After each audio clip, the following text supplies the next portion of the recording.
Hi, and welcome back to your values class.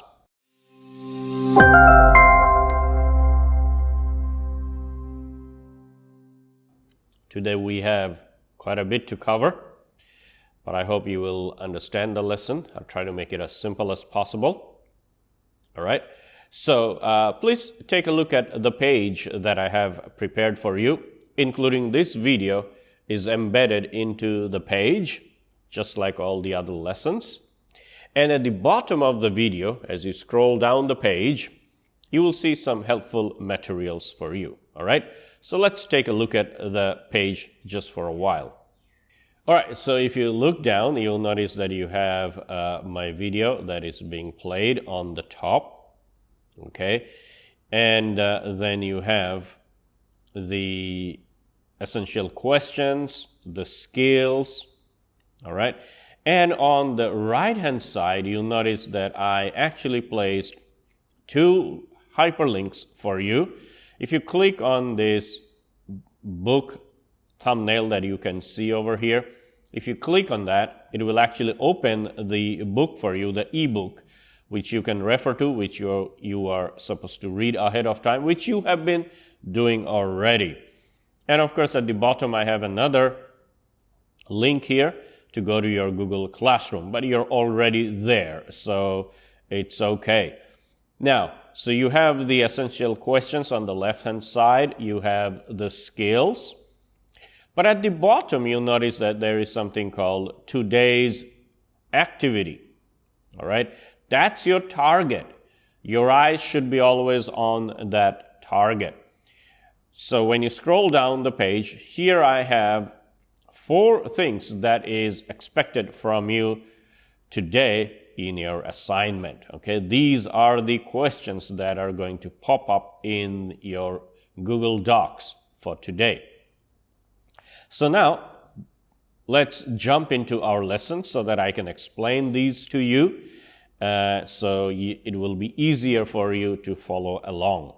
So we are on lesson 1, part 6 today. Review question number 1, which we did it yesterday, using a Venn diagram, compare and contrast naturalism with pantheism. Now, if you remember yesterday's lesson, so here we have naturalism on one side. They say there is no God because they don't believe in God. No, God doesn't exist. God is not in their worldview. All right. The opposite is for pantheism, where they say all is God. Imagine that. Totally opposite, okay? No God, all is God. The other point you see, naturalism, they say death as ultimate end, meaning you die, that's it, game over. All right? Survival of the fittest. If you didn't survive, you died, that's it, game over for you. No coming back. But on the other hand, if you look at pantheism, they believe in reincarnation. Now, if you're not so familiar with what is reincarnation, we'll talk more about it when we come to Hinduism, all right? But for now, reincarnation simply means you keep coming back. It's a cycle of life. You are born as a human in this life, but maybe after you die in the next life, depending on the karma that has been set, a system that has been set by a God out there, who left this system, karma, to take care of our rewards and punishment. Based on how much reward or how much punishment I'm supposed to receive, that will determine who I am in the next life. So that is called reincarnation, when you keep coming back again and again. So you can see again how they are totally opposite. Naturalism says when you die, game over, no coming back, no more. Whereas pantheists, they say that, no, there is always coming back, always coming back. You may not come back as Merle again, but you will come back as somebody else or some other form. You take up a different container. We'll talk more about it when we come to Hinduism, Jainism, Buddhism, Sikhism. All right, now, the main part that I wanted to see you finding is what is the common ground between the two. Find it very difficult at times. You may think, what? Is there any common ground? Oh yes, let's take a look at that. Man has to find a solution by himself or within himself. So, as science say that, we got to invent things. You want to live a better life, you want to have a nice car, nice house, nice cool air, you got to invent all these things. Make life better. Invent medicine so you can prolong your life. You can kill the virus, all right? You can live a healthy life. You got to help yourself. Pantheist, yes, your help is within you because you have a God's essence within you. You got to tap into that. No wonder you notice that a lot of pantheist people who believe in pantheism, they like to meditate. They like to spend a lot of time meditating. Why? Because they're trying to get in touch with their inner self to harness the power that is within themselves. All right? Some religions, right? They spend a lot of time during the day meditating. All right, next point. Everything comes from the same stuff. Yes, everything comes from the same stuff. Like for naturalists, those people who believe in science, yes, matter. Matter is the base. Everything comes from matter. Whereas pantheists say that everything comes from the same divine essence. The cow, the carrot, and Merle are all equal. They have the same essence, the Atman. Next point. One level of realities. That is one realm of existence. There is no distinction between creator and creation. Yes, in obviously science does not believe that there is a God who created us. He's higher than us and we are his creation. All right? No such thing. Everyone is equal. On the other hand, you see pantheists, they also believe that since everything comes from the same stuff, there is no creator God. All right? No one created me. I simply appear in the universe depending on my past life. That is what determines my existence in this life. We will talk more about it, and you will see there is a loophole over there, and that is, what was the first cause for me to be here? Pantheists usually do not have an answer for that. And these are the things that we will be talking about. Remember the 4 questions we talked about? How did life come up? What is the origin of life? Pantheists usually do not have an answer for that. If you tell them why, what was the first cause for me, Merle, to be here? I know why I'm here, maybe because of my past life. But if I keep going past to the very first time that I came up, what was that reason for me to come up? Did someone create me or I just pop out from nowhere? There is no answer for that. And therefore, a red flag should go up, right? Okay, moving on to today's activity. Here we have the question number 1. Summarize Paul's message found in Romans 1:20. Paul tells us that God's invisible powers are known through the things he has made, life and non-life. Therefore, we cannot deny the existence of life. Man, as humans, we will always try to disprove God. But what benefit do we get by doing so? At the end of the day, we are still broken and suffering and hurt. So how long you will try to deny the existence of God, because it does not do you any good. In fact, who knows? Having the faith in God may give you comfort, some kind of peace of mind.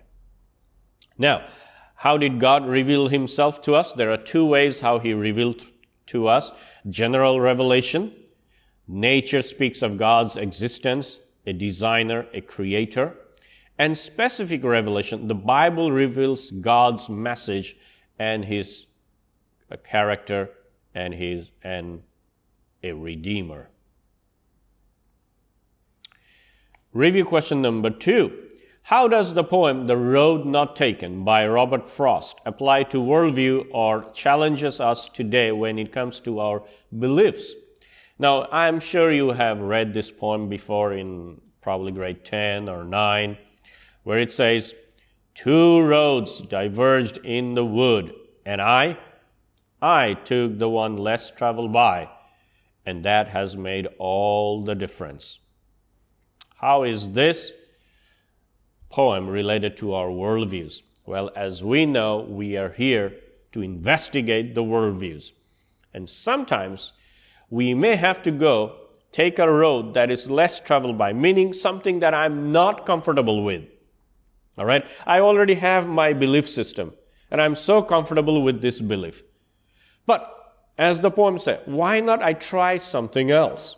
Why not I try a road that is less traveled by, meaning that is not my belief, maybe someone else's belief, maybe some other worldview, and take a look at it. Maybe it might make a bigger sense. Who knows? Who knows? This is the reason I said in this class, please be open-minded. Keep your mind open, because we'll be talking about many different ideas. Who knows? One of those ideas you may get attracted, and you may like it. I like this worldview.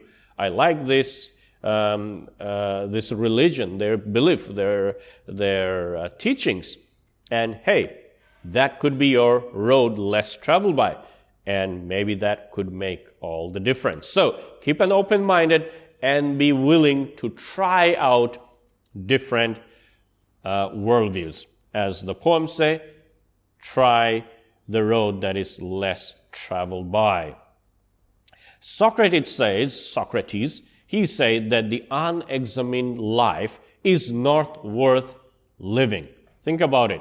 If you did not examine your life, why are you living in the first place? If you didn't examine your life. Likewise, an unexamined worldview is not worth believing. If you did not question your worldview, why are you even believing in that?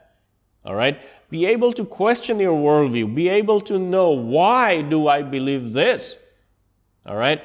If not, there is no point even believing in such a worldview, that if you can't even ask a question, if you can't even explore and dig out the fundamental belief, why do we do what we do?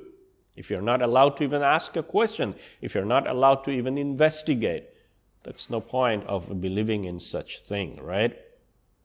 We always like to buy the best thing. Why? Because we like to investigate, we like to research about it, and when we like that thing, we invest money and our time and our energy to buy that thing. Similarly, you believe something, but you never even thought about it.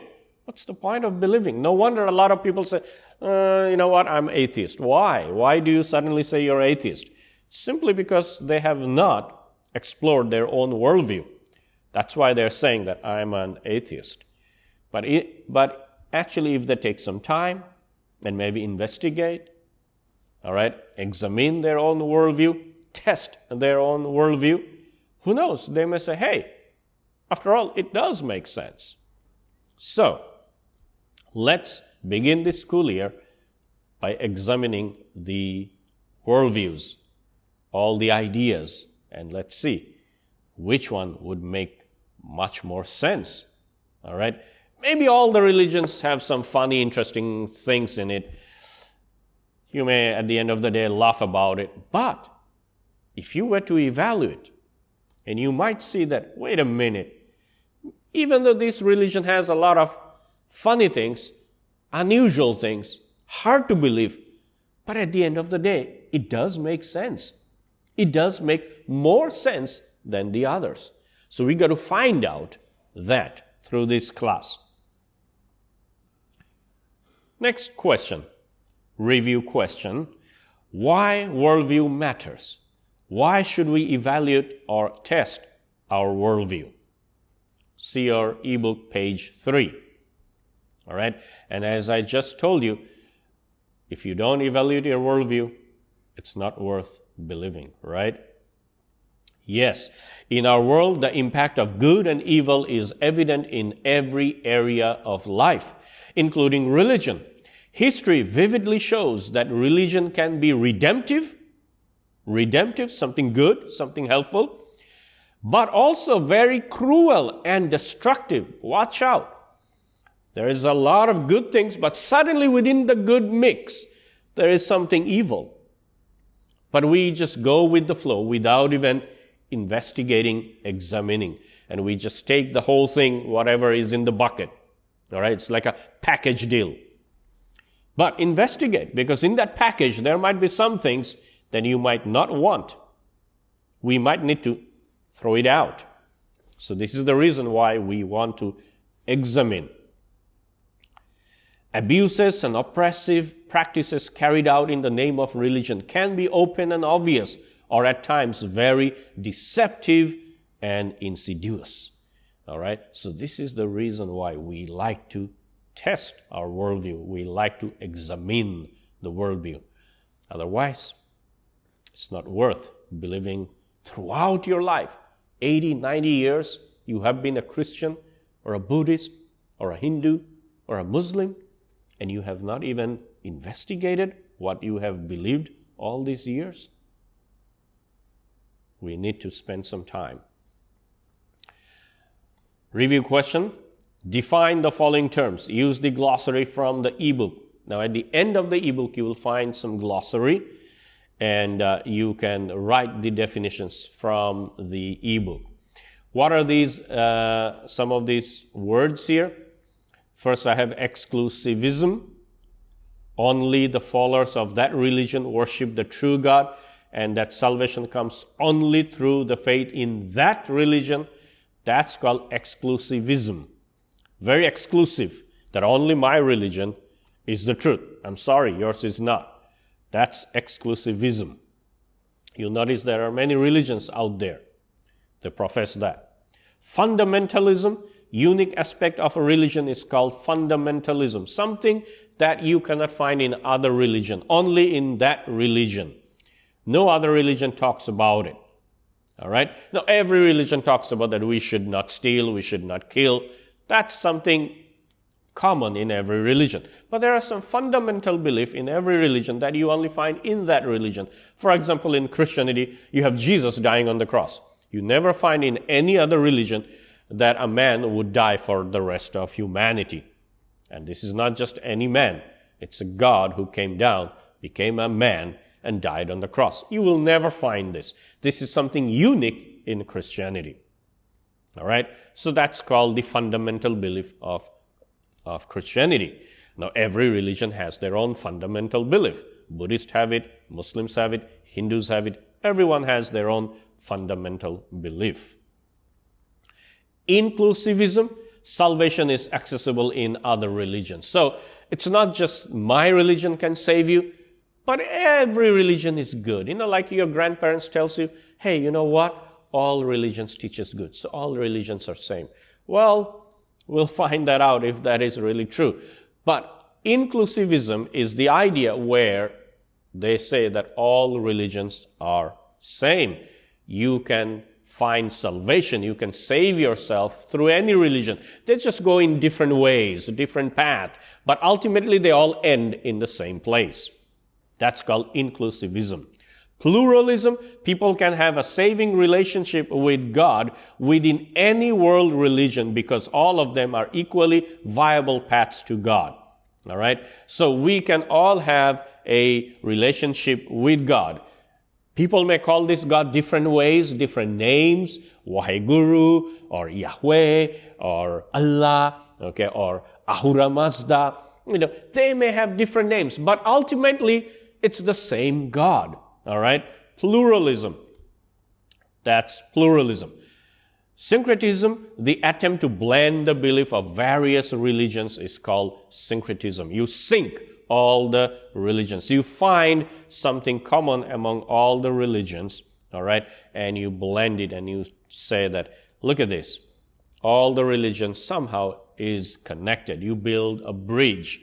All right. Syncretism is a very good idea in the sense that we do not create a wall. All right.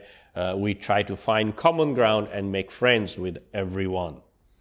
Universalism. Universalism maintains that in the end, all humankind will be saved. Everyone will be saved. It's a religion called Zoroastrianism, where Zarathustra, he taught his followers that at the end, everyone will be saved. some way have to go into the hell first and get burned and get purified, but then eventually make it to heaven. So no one are lost at the end. No one is lost at the end. Everyone reaches heaven at the end. That's universalism. 4 views about salvation. This is our last part of our lesson today. Exclusivism, saved only through my religion. Inclusivism, saved through any religion. Pluralism, everyone will be saved. Atheism, religion never saved anyone. Nah. Religion can never save anyone. You want to save yourself?